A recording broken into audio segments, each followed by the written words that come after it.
I'm with Chris Mitchell from CBN News. Now, Chris, has it been a very busy time for you reporting on the war?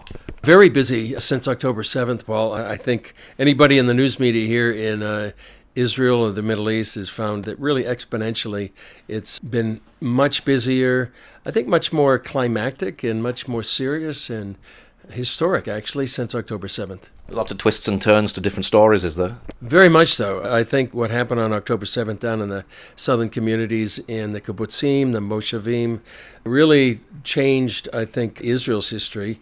And so many different various factors, like you said.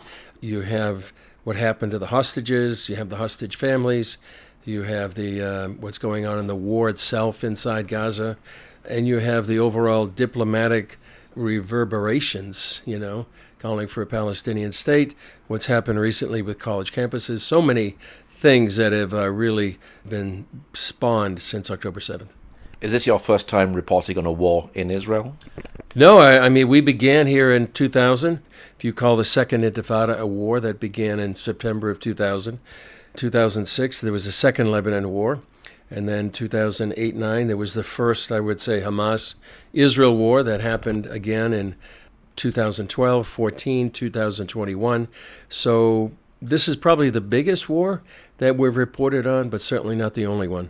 I was going to say, is this war different than any of the other wars? Definitely. I think this war is on a different magnitude, a bit similar to 2006 when there was a 34-day war between Hezbollah and Israel. But this war sort of, excuse the pun, exploded here in the Middle East, and I think was the first time in my memory that Israel has gone into Gaza in such a massive way because of October 7th. The feeling here in Israel that they cannot live with a terrorist organization committed to their genocide, which acted out on October 7th, and something that they have stated quite clearly they will do again and again if they have the opportunity. But you also have what's happened up in Hezbollah on the northern border, and you have the Houthis in Yemen, Iranian-backed militias in Iraq and Syria, and then overarching all of this is a potential nuclear Iran, which is in many ways pulling the strings between all these other proxy Iranian groups, from Hezbollah, the Houthis, to Hamas. Now, you actually went into Gaza. What was it like going into Gaza? Well, I went in with Joel Rosenberg, as well as 16 other journalists. We went into Khan Yunis. We went with the IDF and to three, actually, APCs took us all there. We went into a place to go see a tunnel that had been constructed by Hamas. It took about an hour and 15 minutes to actually get there. And if you've ever been in an APC, it's not designed for comfort or for speed. So it's kind of slow and very bumpy. But when we got there, we were taken into a tour of one of these tunnels. The General Goldfuss, who was our IDF briefer, explained that these tunnels are ubiquitous. They're all over. They're in schools, homes, mosques, even supermarkets, and they're just part of the infrastructure of Gaza that had been built over 17 years since they took over in 2007, bigger than the London Underground.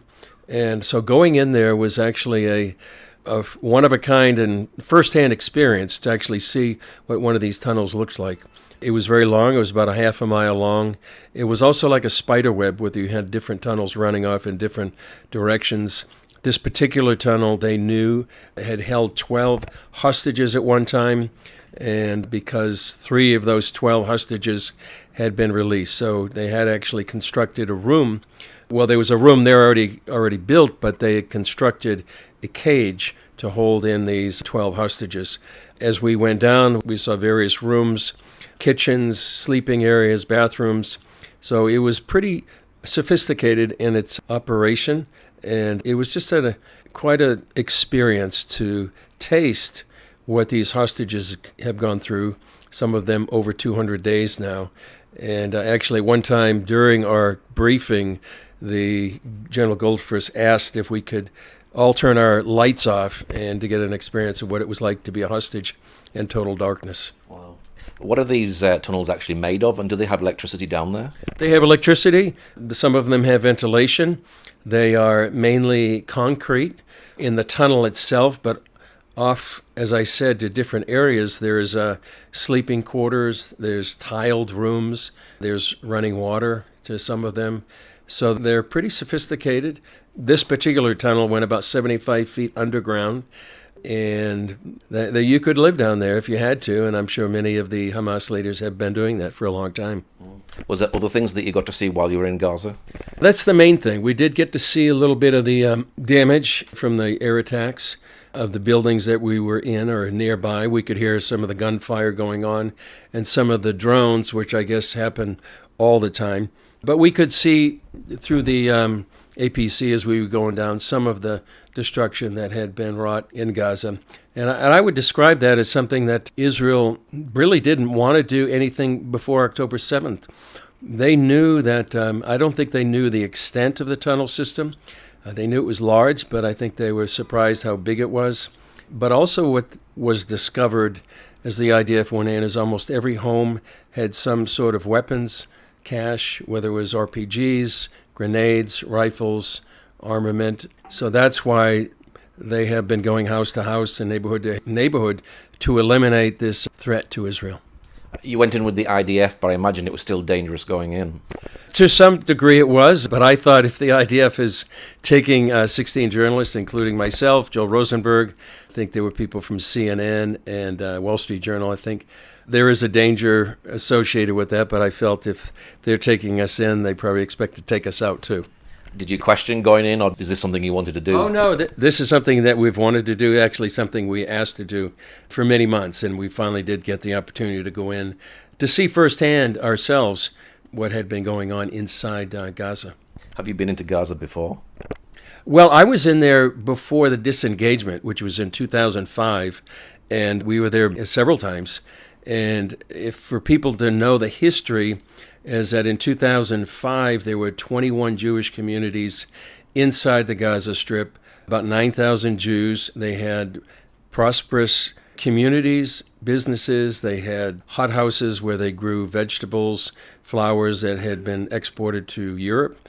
They hired and employed thousands of Palestinians, and it was quite a for some people, quite an idyllic, lifestyle. Many had been there for a generation. When they came, even, 20, 30 years before, many of the local Palestinians said the land was cursed and why are they coming? But they really did make the desert bloom. And it was really grievous to a lot of people when then Prime Minister Ariel Sharon forced them to leave. It was a very tumultuous time, a very heart-wrenching period for many Israelis who lived there, and a very divisive time in Israel's history, where many people believing that if we finally get out of Gaza, there'll be peace. But contrary to that, 2005, they pulled out in August. The Palestinian Authority was given authority over there. They were overthrown by a coup in 2007 by Hamas, and Hamas has been in control of the Gaza Strip ever since then, and established what some have said is the largest terror base in the world. So you've been in there, you've seen Gaza. Mm-hmm. From your perspective, is Israel committing a genocide? No, I don't think they are. First of all, I think the numbers that are released by the Ministry of Health, which is overseen by Hamas, those numbers are inflated, I believe. I don't know if we know the exact number, but they're unverified, and more information has been coming out lately that they don't even have names for some of these people that supposedly have died. Israel does what it can to reduce civilian casualties, and the way they do that is by texting Palestinians, calling them, sending leaflets, giving out maps to show them where they can go to find safe haven out of harm's way. And I've heard from military historians and others, leaders, military historians or military men who think this is unprecedented, that Israel would take such extent and such pains to put these non-combatants out of harm's way. So it's anything but a genocide. The damages to many buildings is real, and some, unfortunately and tragically, Palestinians are caught in harm's way, but it's Israel's commitment to get them out of harm's way. It's also, on the other hand, Hamas's desire to make sure that they are human shields from a Hamas point of view, they can use the death toll or images of people who have tragically died as propaganda to demonize Israel. And unfortunately, this tactic works. They've done it in 2008, 9, 12, 14, and 21. So when this happened in October 7th, for some of us, it was like we've seen this movie before. We knew exactly the strategy of Hamas, and so you know exactly what they're doing and why they're doing it. And it has had an impact in the media, and the media affects politicians. Politicians affect the public. The media goes to the media, the public, and the politicians. So it really has had an impact of what you see around the world in rallies on college campuses. But unfortunately, I think it's a misconception that Israel's committing genocide or that Israel's an apartheid state. If you come here, you'll see it simply isn't. Now, America doesn't want Israel to go into Rafah. Does Israel need to deal with Hamas in Rafah? Yeah, I believe they do. I think in that they're actually there now, despite the U.S. pressure not to go in. It's the last major stronghold of Hamas right there on the Egyptian border.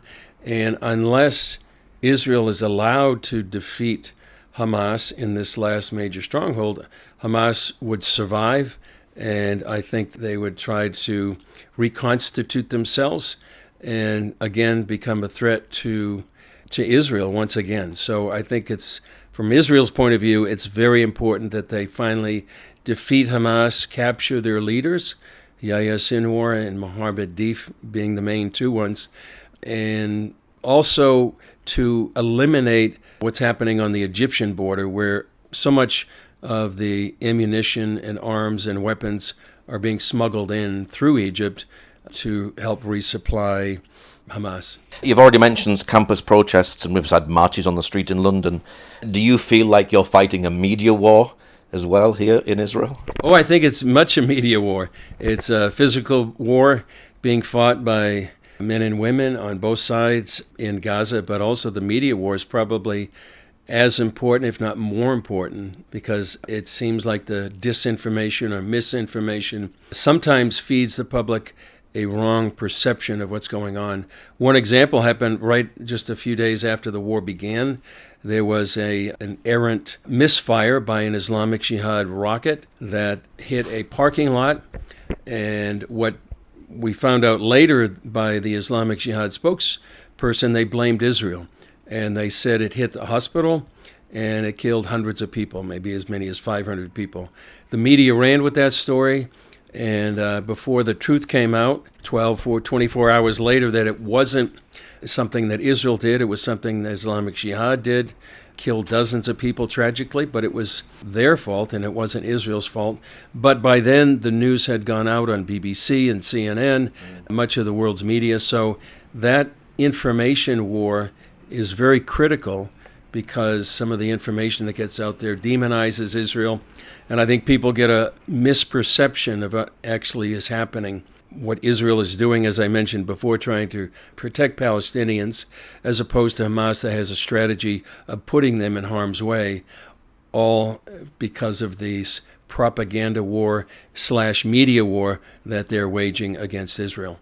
Iran attacked Israel just recently with rockets. You've written a book about Iran. Tell us what your book is about. Yeah, the book is called ISIS, Iran, and Israel, What You Need to Know About the Current Middle East Conflict and the Coming Middle East War. I guess maybe that war has come to pass now. Iran is the head of the octopus, or head of the snake. As many people say, they are controlling Hamas and Hezbollah. They fund them and arm them. These Iranian-backed militias in Iraq and Syria, the Houthis in Yemen, they wouldn't exist in their current state unless Iran was behind them. And this is all part of their overall strategy. They call it a ring of fire around Israel. You go from Hezbollah to the north, these Iranian-backed militias in Syria and Iraq, the Houthis down in Yemen, Hamas on Israel's southern border, all designed to destroy the state of Israel. And that's their goal. They say it out quite openly. They say it quite often. And when they had 350 projectiles ballistic missiles, cruise missiles, suicide drones, all aimed at Israel. It was designed to strike a blow against the state of Israel. First time they had attacked Israel directly.